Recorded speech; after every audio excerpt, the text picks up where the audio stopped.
Daily. Taste the Daily.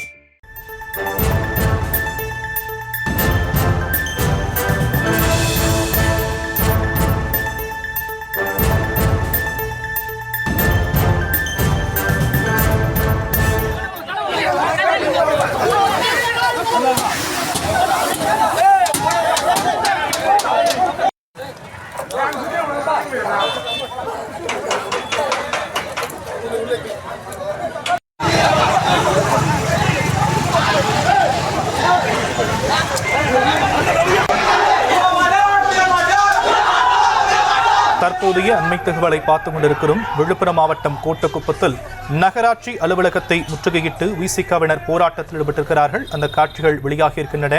போராட்டத்தில் தள்ளுமுள்ளு ஏற்பட்டதால் பரபரப்பான சூழல் காணப்படுகிறது. கூடுதல் விவரங்களை செய்தியாளர் ரவி வழங்க நாம் கேட்கலாம். ரவி, மேலும் விவரம்.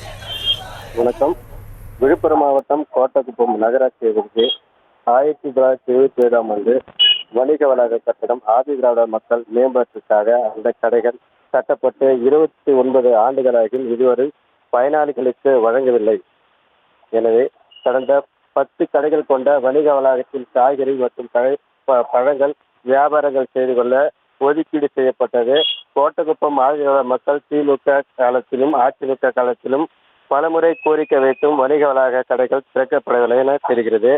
இந்நிலையில் இன்று பூட்டி கிடக்கும் வணிக வளாகத்தை திறக்கும் போராட்டத்தை விடுதலை சிறுத்தைகள் கட்சியினர் நடத்தினர். நகராட்சி அலுவலகம் எதிரே உள்ள வணிக வளாகம் அருகே நடந்த இந்த ஆர்ப்பாட்டத்தில் விழுப்புரம் தென்கிழக்கு மாவட்ட செயலாளர் பொன்னி வளவன் கலந்து கொண்டு கண்டன உரையாற்றினார். இதில் விடுதலை சிறுத்தைகள் கட்சியினர், மாவட்ட ஒன்றிய நகர விடுதலை சிறுத்தைகள் கட்சியினர் நிர்வாகம் கலந்து கொண்டனர். ஆர்ப்பாட்டத்தில் காய்கறி மூட்டைகள் வைத்துக் கொண்டு ஆர்ப்பாட்டம் நடத்தினர். பின்னர் பூட்டி கிடக்கும் வணிக வளாக கட்டடத்தை இரும்பு சட்டர்களை, சொத்தியல் மற்றும் கற்களை கொண்டு மூட்டை உடைத்து வணிக வளாகத்தில் உள்ள தயாராக வைத்திருந்த காய்கறி மூட்டைகளை உள்ளே சென்றனர். பின்னர் அங்கிருந்து புறப்பட்டு எதிரே உள்ள நகராட்சி அலுவலகத்தை முற்றுகையிட்டதால் பெரும் பரபரப்பு ஏற்பட்டது. தற்போதைய விவரங்களுக்கு நன்றி ரவி.